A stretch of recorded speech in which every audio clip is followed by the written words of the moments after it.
Okay, folks, today we're doing lesson 3.6, module 3, lesson 6, and your learning goal is to be able to use rectangular fraction models to subtract fractions from numbers that are in between 1 and 2. So it's basically what we did yesterday, except today our first number, the number that we're starting out with and we're taking away from, is going to be bigger than 1.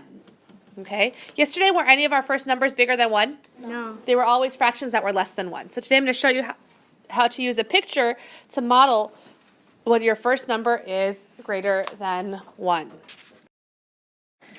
This word problem tests to see if 5th graders know how to make equivalent fractions that have the same denominator by using a rectangular fraction model. Do you agree? Yeah. It also shows that 5th graders know how to add fractions once they have like denominators, yes? Yes. It also shows that 5th graders know how to work with improper fractions, how to separate out the whole number part from the fraction part, yes? Yeah. It also shows that 5th graders know how to simplify fractions, yes? So this kind of word problem is probably what you might see on your test on Friday because there's a lot of, has a lot of bang for its buck. It shows a lot of skills in just one problem. Do you agree? Yeah. Getting a lot of bang for your buck is another idiom. That means you get a lot for what you're paying. You're getting a lot of skills for just one problem. Make sense? Yeah. Great. So in this problem, if we have 1 3/4 and we want to subtract 4/5 from it, are we ready to subtract? Why are we not yet ready to subtract? Rohan? The denominators are not the same. Another way to say that is we have unlike denominators. 1 is a 4, 1 is a 5. Those are unlike. I agree. So we need to use rectangular fraction models to show how we can convert them to fractions with common denominators or like denominators. Over here I've drawn 1 3/4. Do you agree? Okay. Over here I've drawn 4/5. Do you agree? Okay. So if I want to overlap my lines, I need to, how many horizontal sections did I divide it into? Over here? 1, 2, 3, 4, 5. I had to divide it into 5 horizontal sections to show my 4/5. Do you agree? So I'm going to draw that over here. 1, 2, 3, 4, and 5. Now, of course, this one needs to divide up too. 2, 3, 4, and 5. Now, what's 1 unit? Is this 1 unit or is this 1 unit? How much is 1 unit? Well, I know that this is 1 unit because this is 1 and this is 3/4. How many units would this be altogether? If I circled both of these rectangles that are colored gray, how many units is that? 2, right? So I need to be sure this is an improper rectangular fraction model because I did not show that each of those is 1. Looking at this, now that I've overlapped my lines, how many sections is 1 unit divided up into?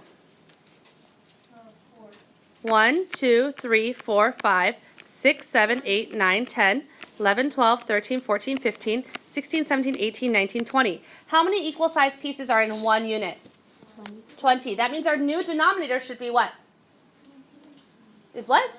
20, right? So over here, in this rectangle, I have 20 20ths. What about over here? I have 1, 2, 3, 4, 5, 6, 7, 8, 9, 10, 11, 12, 13, 14, 15. Do you agree that I have 15 20ths over here? So altogether, I have 35 20ths. Do you agree? Okay. Now, how many am I trying to take away from that? Well, if I overlap these to make them 20ths too, I can show that 4/5 is equal to how many 20ths? 1, 2, 3, 4, 5, 6, 7, 8, 9, 10, 11, 12, 13, 14, 15? 16.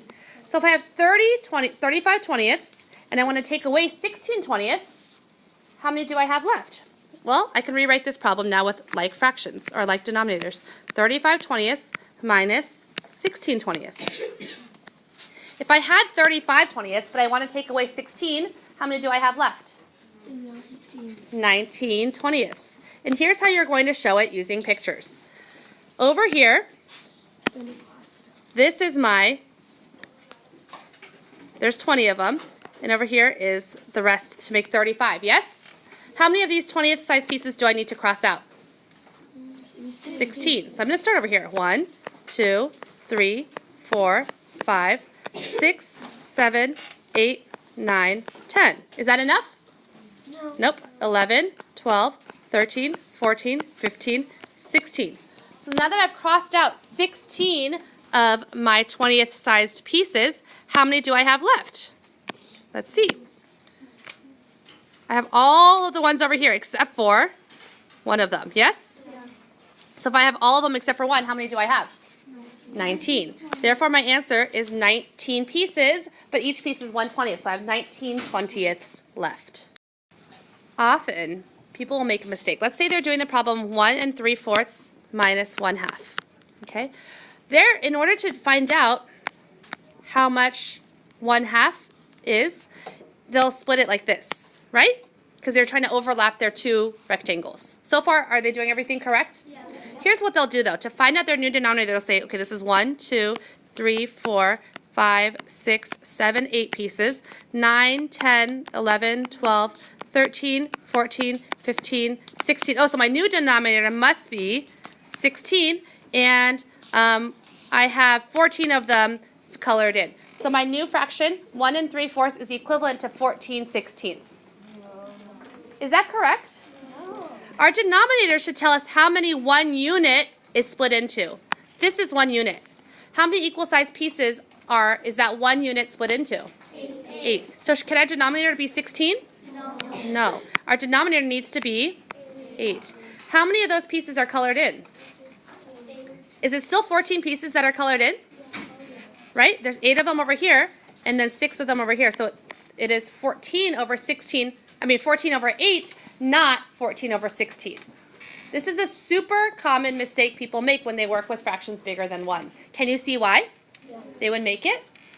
I want you to turn to the person next to you, your partner, and tell them why is the denominator 8 and not 16? And why, though, were both of them 14 on the top in the numerators? Go.